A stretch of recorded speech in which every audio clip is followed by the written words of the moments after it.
So, ayan na mga idol 'no, natapos na mag-mix yung mixer natin. Ayan na, atras na siya dito. Para pupusan na natin yung na-prepare natin. So, ayan, hintayin na natin. So, ganito lang mag-boss mga idol 'no, yan unahin natin yung plain concrete yan.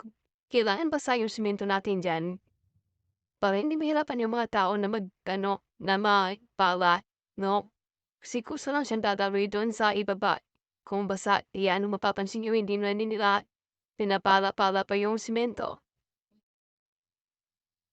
Ayan, so pupunuin na natin yan lahat papunta doon.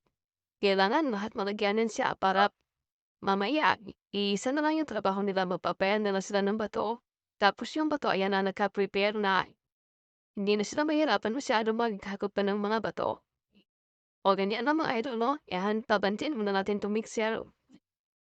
Mapapansin niyo may sapin yung aking arm mga idol o, yang puti na yan nasa ko.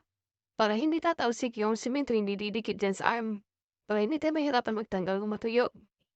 Kaya nilagyan niya ng helper ko ng ganyan para hindi siya mahirapan maglinis.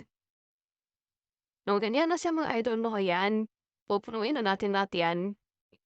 Tapos dito ayan na yung porma niya mga idol o, pagkatapos nung na concrete, yung po ng boss, yan na pinapael na nila yung mga bato. Yan, isa-isa yan, pinapael nila yan lahat. Yan yung itsura niya. Tapos pagkatapos yan ipipinis na yan, ayan na. So ganyan na yung itsura niya kapag ipipinis. No, hindi na basa yung semento natin na ginagamit kasi nga kung basa, dadalo yan sa baba lahat, no? Hindi siya mag-i-steady dun sa mismong mga bato. O ayan. O ito na yung finish niya mga idol, no? Kung makikita nyo yan na siya. Yan, magkalibel na sila nung dati na binuhusan. Yan yung slope niya, ayan siya. O maganda na siya tignan.